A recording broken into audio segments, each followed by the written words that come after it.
So, once again, we are revisiting the concept of rape in reference to gender. It's important to understand the sociological perspective in reference to rape, which is to be compared against the biological or the anthropological or the psychological explanations of the presence of rape in societies. We've already heard from those. Sociologists are not simply satisfied with understanding this as an interaction between individuals. Sociologists tend to consider rape as an exaggerated performance of masculinity. This, of course, is supported through interactions in our interactions with other individuals and our interactions with the predominant social institutions in society. They're also looking at how ordinary rapists can be married or partnered. Rape is an act of dominance, and rape can be done by a husband to a wife, and all types of individuals in our society rape. We need to be careful when we construct ordinary married partnered people, because what appears to be ordinary on the surface might not be ordinary when you dig a little deeper into the character development of these individuals. Sociologists are also looking at the culture that legitimates rape. It's important to look at rape-prone societies versus rape-free societies, or at least maybe not completely rape-free, but with very low instances of rape. We see societies with low instances of rape have elevated females in that society to standings of equality. They're treated with respect. The less respectful a society, the more it's prone to rape. The more that men in that society are prone to rape. Because as we know, the vast majority of rapes are conducted by men against men and men against women. To try and paint women as a social group as engaging in rape as the raper just doesn't hold water. We know without a doubt the vast majority of rapes in our society are conducted by men. This also brings sociology to the idea that rape is a social problem. It's not just an individual level issue.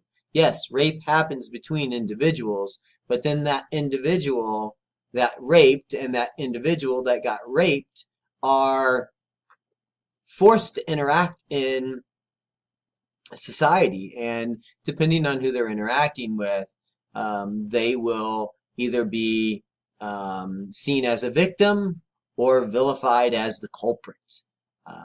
And depending on where you are in the world, as you read the book Half the Sky, you will see how the institutions, at least the legal institutions in many developing countries, side with the individuals that are doing the raping, and they do not side with the women who are being raped.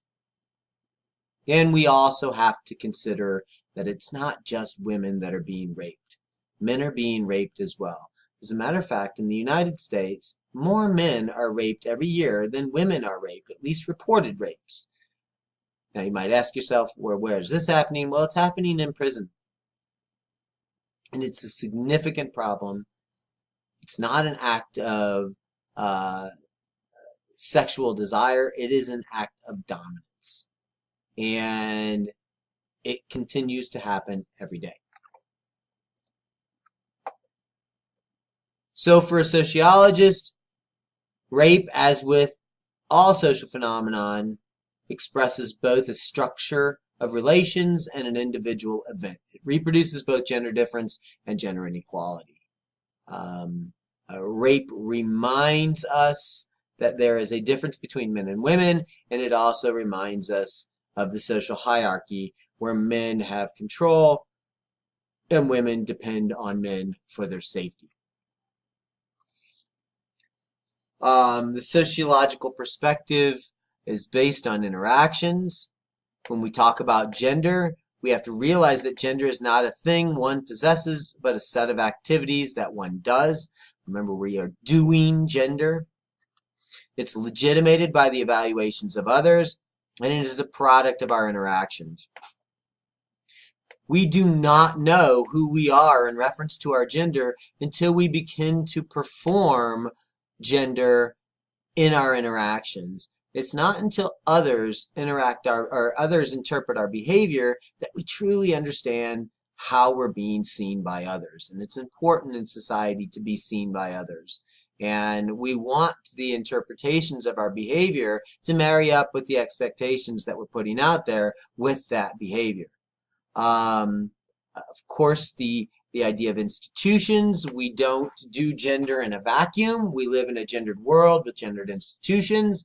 Our social world is built on systematic structural inequality based on gender. Males have the power, females do not, and social life reproduces this difference in inequality. And this is a problem because once your institutions become gendered, without some sort of retooling or a correction within the institutions themselves will continue to reproduce the gender hierarchy. And women will continue to be disempowered simply through the institutional memory and reproduction of those institutions within our society.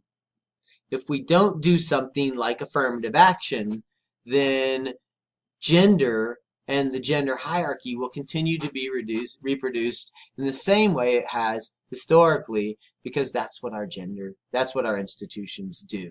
They produce the gender hierarchy. And it's important to understand that the sociological perspective really helps us when we're talking about gender. Sociology is uniquely equipped to understand what is really different between men and women and what is not really different, but only seems to be. It's also good at looking at the ways in which gender difference is the product of and not the cause of gender inequality. Gender inequality already exists and it's reproducing gender difference within our society. As always, here's some important terminology that comes out of Chapter 5. I would encourage you to know many of these terms. They will probably show up on your midterm exam in one way, shape, or form.